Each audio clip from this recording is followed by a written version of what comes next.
प्रणाम सभी को। आइए हम लोग आवाहन कर लेते हैं।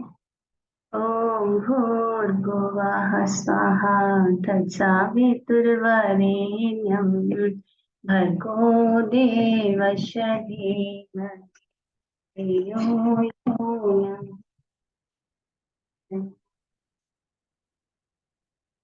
ओम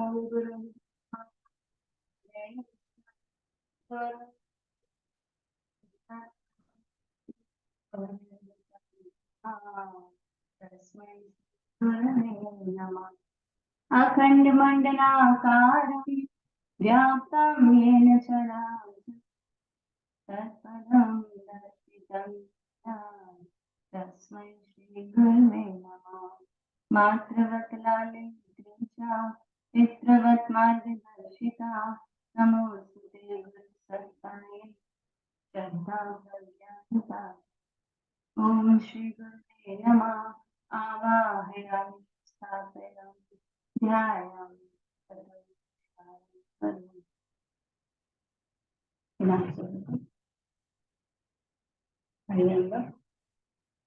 शुरू करते हैं।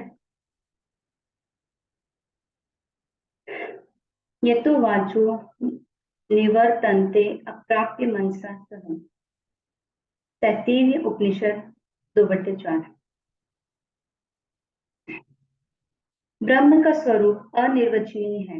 एक ब्रह्म भक्त ने पूछा, ईश्वर साकार है या निराकार? श्री रामकृष्ण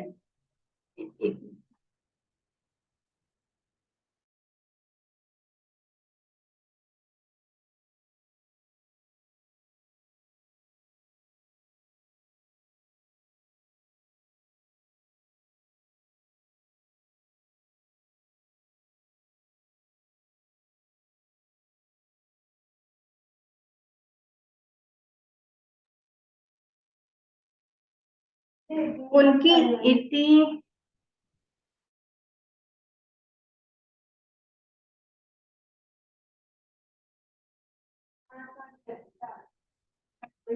एक ब्रह्म भक्त ने पूछा, ईश्वर साकार है या निराकार?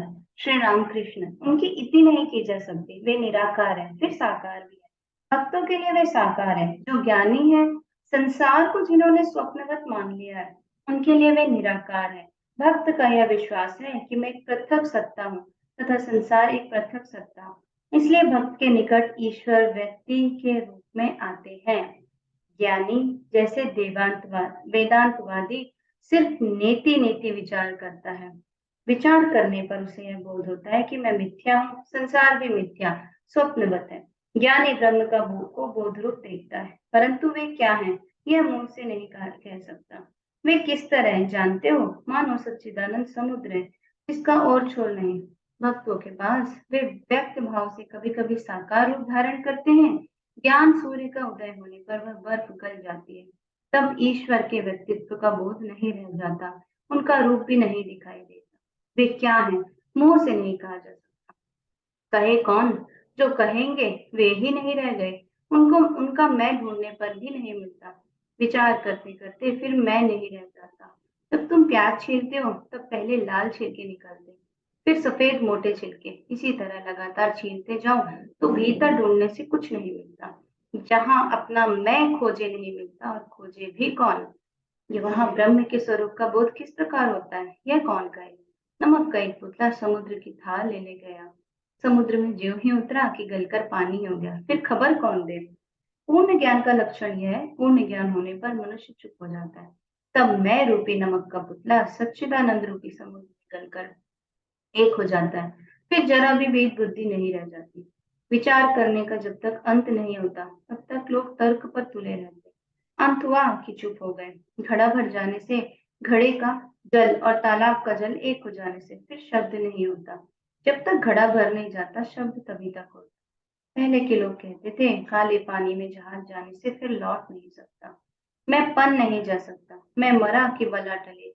विचार चाहे लाख करो पर मैं दूर नहीं होता। तुम्हारे और हमारे लिए मैं भक्त हूँ, यह अभिमान अच्छा है। भक्तों के लिए सगुण ब्रह्म है, अर्थात वे सगुण अर्थात मनुष्य के रूप में दर्शन देते हैं।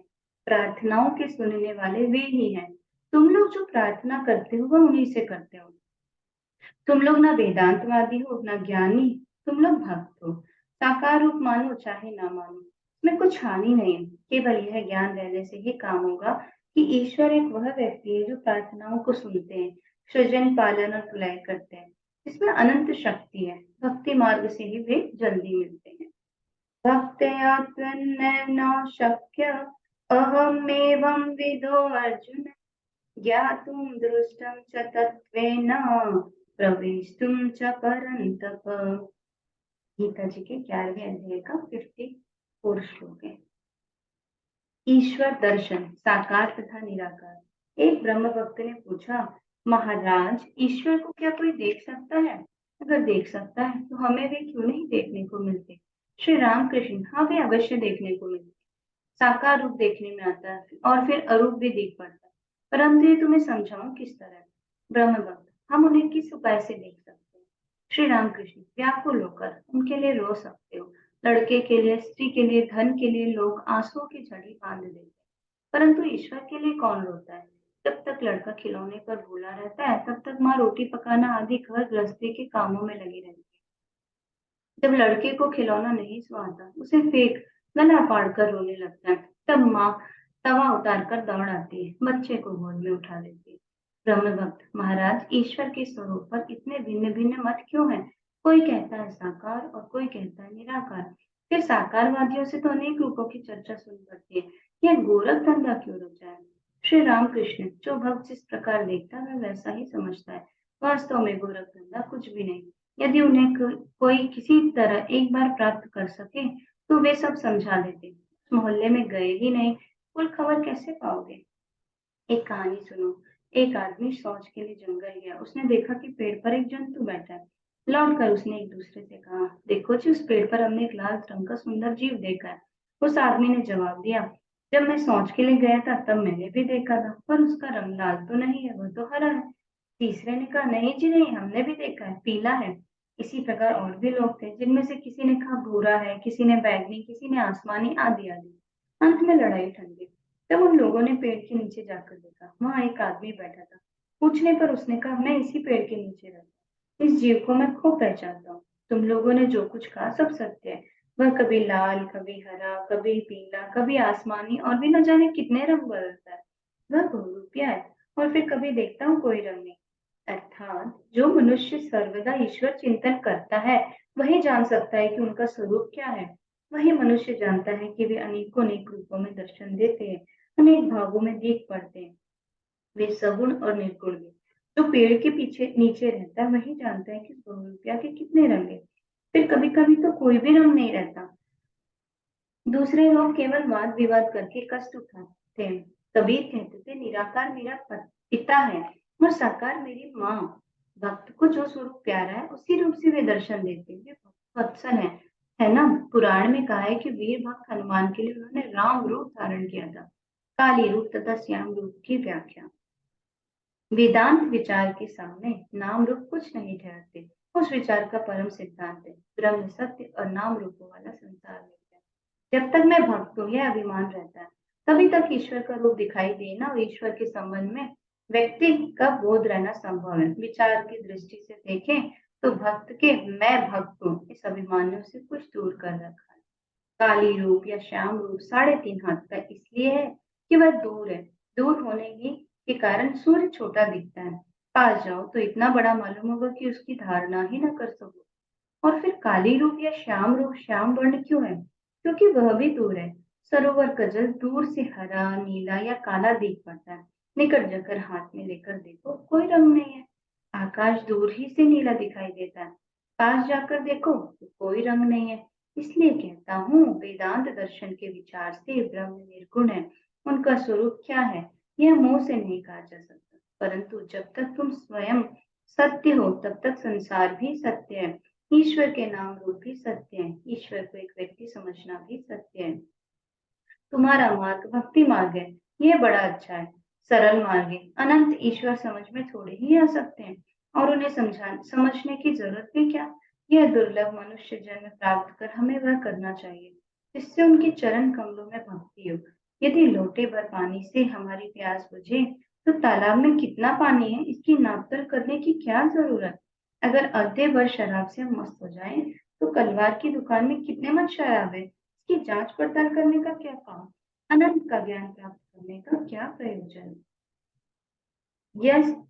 यस्त्वात्मरतिरेव स्यादात्मतृप्तश्च मानवः आत्मनैव च सन्तुष्टस्तस्य कार्यं न विद्यते। तीसरे अध्याय का 17वां श्लोक।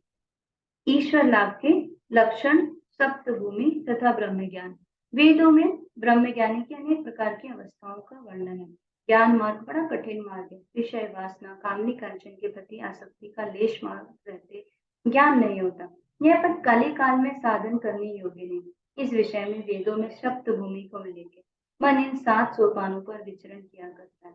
जब यह संसार में रहता है, तब लिंग, गुदा और नाभि उसके निवास स्थल है। तब वह उन्नत दशा पर नहीं रहता, केवल कामनी कांचन में लगा रहता है। मन की चौथी भूमि है हृदय। जब तब चैतन्य का उदय होता है, मनुष्य को चारों ओर ज्योति दिखलाई पड़ती, तब वह मनुष्य ईश्वरी ज्योति देखकर सविस्मय कह उठता है, यह क्या है, यह क्या है। तो फिर नीचे संसार की ओर मन नहीं मुड़ता। मन की पंचम भूमि है कंठ। जिसका मन कंठ तक पहुंचा, उसकी सारी अविद्या, संपूर्ण ज्ञान, अज्ञान दूर हो गया। ईश्वरी प्रसंग के सिवा और कोई बात न सुनने को और न कहने को उसका जी चाहता है। यदि कोई व्यक्ति दूसरी चर्चा छेड़ता है, तो वो वहां से उड़ जाता है। मन की छठी भूमि कपाल है। मन वहां जाने से दिन रात ईश्वरीय रूप के दर्शन होते हैं। कुछ समय भी कुछ में रहता है। वह मनुष्य उस अनुपम रूप को देखकर मतवाले की तरह से छूने तथा गले लगाने को बढ़ता है, परंतु पाता नहीं। जैसे लालटेन के भीतर बत्ती को जलते देखकर मन में आता है कि छूना चाहे तो हम इसे छू सकते हैं, परंतु कांच के आवरण के कारण हम उसे छू नहीं पाते। शिरोदेश सप्तम भूमि, वहां मन जाने से समाधि होती है। ब्रह्म ज्ञानी ब्रह्म का प्रत्यक्ष दर्शन करता है, परंतु इस अवस्था में शरीर आदि तो नहीं रहता। सदा बेहोश, कुछ खाया नहीं जाता, मुंह में दूध डालने से भी गिर जाता है। इस भूमि में रहने से 21 दिन के भीतर मृत्यु होती है। यही ब्रह्म ज्ञानियों की अवस्था है। तुम लोगों के लिए भक्ति पद है। भक्ति पद बड़ा अच्छा और सही है। समाधि होने पर कर्म त्याग, पूर्व कथा, श्री रामकृष्ण का तर्पण आदि कर्म त्याग। मुझसे एक मनुष्य ने कहा था, महाराज मुझे आप समाधि सिखा सकते हैं? तब हंसते हैं। समाधि होने पर सब कर्म छूट जाते हैं। पूजा, जपादि कर्म, विषय कर्म सब छूट जाते हैं। पहले पहल कामों की बड़ी रेल पे होती, परंतु ईश्वर की ओर जितना ही बढ़ोगे, कामों का आडंबर उतना ही घटता जाएगा। यहाँ तक कि नाम गुण कीर्तन तक छूट जाता है। शिवनाथ से, जब तक तुम सभा में नहीं आए कि तब तक तुम्हारे नाम और गुणों की बड़ी चर्चा में चलती रही। जो ही तुम आए कि वे सब बातें बंद हो गई, तब तुम्हारे दर्शन से ही आनंद मिलने लगा। लोग कहने लगे, ये लो शिवनाथ बाबू आ गए। फिर तुम्हारे बारे में और सब बातें बंद हो जाती हैं। मेरी यह अवस्था होने पर गंगा में तर्पण करने के लिए जाकर मैंने देखा, उंगलियों के भीतर से पानी गिरा जा रहा है। तब हलदारी से रोते हुए पूछा, दादा ये क्या हो गया? हलदारी बोला, इसे गलित हस्त कहते हैं। ईश्वर दर्शन के बाद तर्पण आदि कर्म नहीं रह जाते। संकीर्तन करते समय पहले कहते हैं, निताई आमर माता हाथी, निताई आमर माता हाथी। मेरा निताई मत वाले हाथी की तरह नाच रहा है। भाव गहरा होने पर सिर्फ हाथी हाथी कहते हैं। उसके बाद केवल हाथी शब्द मुंह में लगा है। अंत को हाँ कहते हुए भाव समाधि होती है। तब वे जो अब तक कीर्तन कर रहे थे चुप हो जाते हैं। जैसे ब्रह्मभोज में पहले खूब शोरगुल मचता है, जब सभी के आगे पत्थर पड़ जाते हैं, तब गूगल पाड़ा बहुत कुछ घट जाता है। केवल पूड़ी लाओ की आवाज होती है। फिर जब लोग पूड़ी तरकारी खाना शुरू करते हैं, तब 12 आना शब्द घट जाता है। जब दही आया, तब सब हंसते हैं। शब्द मानो होता ही नहीं, और भोजन के बाद निद्रा, तब सब चुप। इसलिए कहा कि पहले पहल कामों की बड़ी रेल पेल होती है। ईश्वर के रास्ते पर जितना बढ़ोगे, उतने ही कर्म करते जाएंगे। अंत को कर्म छूट जाते हैं और समाधि होती है। गृहस्थ की बहू के गर्भवती होने पर उसकी सास काम घटा देती है। 10वें महीने में काम अक्सर नहीं करना पड़ता। लड़का होने पर उसका काम बिल्कुल छूट जाता है। फिर वह सिर्फ लड़के की देखभाल में रहती है। घर गृहस्थी का काम सास, ननद, जेठानी यही सब करते। समाधि के बाद लोक शिक्षा। समाधिस्थ होने के बाद प्रायः शरीर नहीं रहता। किसी किसी का शरीर लोक शिक्षण के लिए रह जाता है। जैसे नारद आदि का और चैतन्य जैसे अवतार पुरुषों का। वहाँ खुद जाने पर कोई कोई झोवा कुदाल फेंक देते हैं, कोई कोई रख लेते हैं, सोचते हैं शायद पड़ोस में किसी दूसरे को जरूरत पड़े। इसी प्रकार महापुरुष जीवों का दुख देखकर विकल हो जाते हैं। ये स्वार्थी नहीं होते कि अपने ही ज्ञान से मतलब रखते। स्वार्थी लोगों की कथा तो जानते हो, कटी उंगली पर भी नहीं मूर्ति की कहीं दूसरे का उपकार न हो जाए। एक पैसे की बर्फी दुकान से ले आने को कहो तो उसमें से भी कुछ साफ कर जाएंगे। सभी हंसते हैं, परंतु शक्ति की विशेषता होती है। छोटा छोटा आभार लोग शिक्षा देते डरता है। बड़ी लकड़ी खुद तो किसी तरह बह जाती है, परंतु एक चिड़िया के बैठने से वह भी टूट जाती है। नारद आदि बहादुरी लकड़ी, ऐसी लकड़ी खुद भी बहती है, और कितने ही मनुष्यों मवेशियों यहाँ तक कि हाथी को भी अपने ऊपर लेकर बह जाते हैं।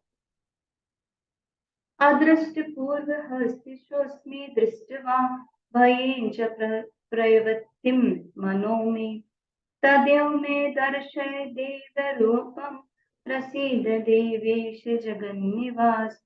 गीता जी का 11वें अध्याय का 45वां श्लोक। ब्रह्म समाज की प्रार्थना पद्धति। ईश्वर का ऐश्वर्य वर्णन। पूर्व कथा। दक्षिणेश्वर के राधा कांत मंदिर में चीवर की जोड़ी। श्री रामकृष्ण शिवनाथ आदि से, क्यों जी, तुम लोग इतना ईश्वर के ऐश्वर्य का वर्णन क्यों करते हो? मैंने केशव सिंह से यही कहा था। एक दिन केशव वहां काली मंदिर गया था। मैंने कहा, तुम लोग किस तरह लेक्चर देते हो, मैं सुनूंगा।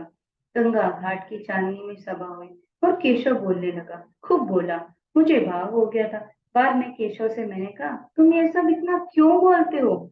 हे ईश्वर, तुमने कैसे सुंदर सुंदर फूलों की रचना की, तुमने आकाश की सृष्टि की, तुमने नक्षत्र बनाए, तुमने समुद्र का सृजन किया। यह सब जो स्वयं ऐश्वर्य चाहते उन्हें ईश्वर के ऐश्वर्य का वर्णन करना अच्छा लगता है। जब राधा कांत का जेवर चोरी गया था, तब बाबू रानी रासमणी की जमात था।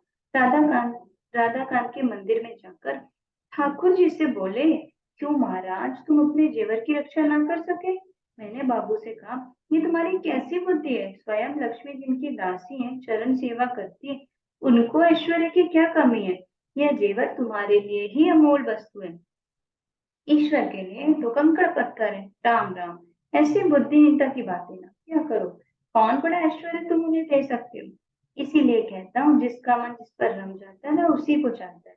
कहाँ वह रहता है, उसकी कितनी कोठियां हैं, कितने बगीचे हैं, कितना धन है, परिवार में कौन कौन है, नौकर कितने हैं, इसकी खबर कौन लेता है? जब मैं नरेंद्र को देखता हूँ, तब सब कुछ भूल जाता हूँ।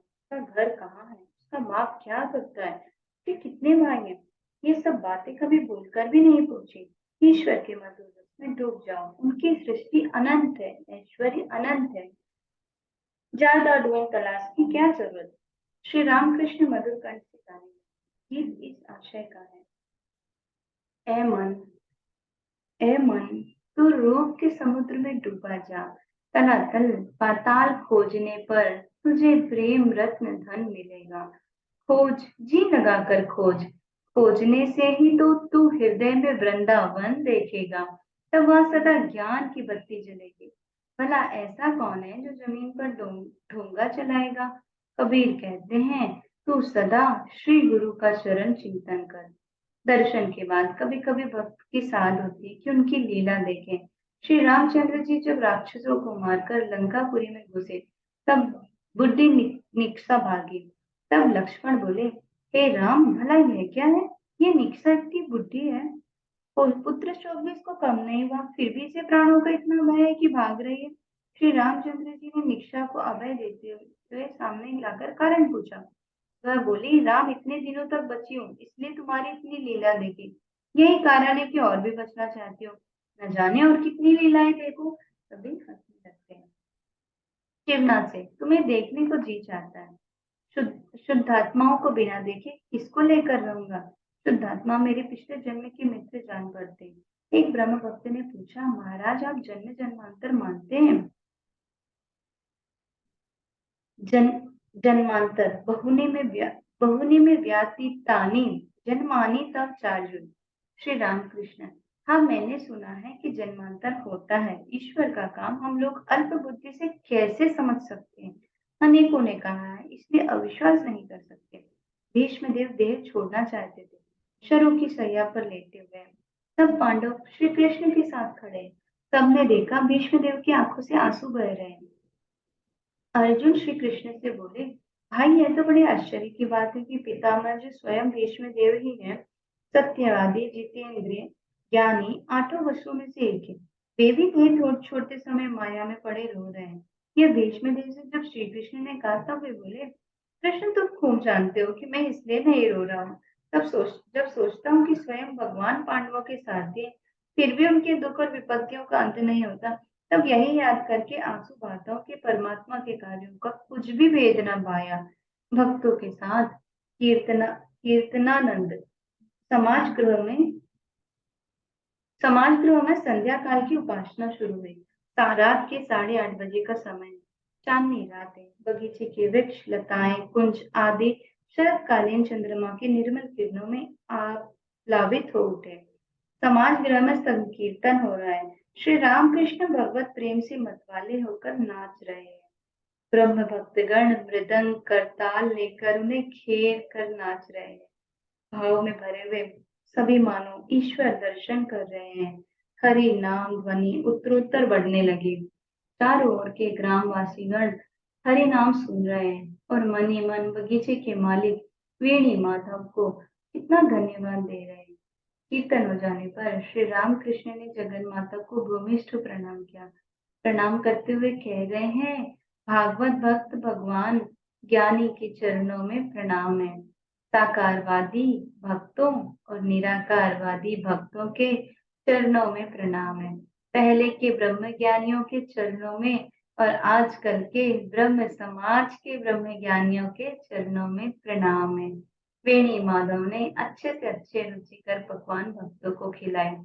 श्री रामकृष्ण ने भी भक्तों के साथ आनंद पूर्वक प्रसाद खाया। प्रणाम सभी को। आज हम लोग यहीं तक पढ़ते हैं। हम शांति पाठ कर लेते हैं अपने। ओम असतो मा सद्गमया तमसो मा ज्योतिर्गमया मृत्योर्मा अमृतं गमया।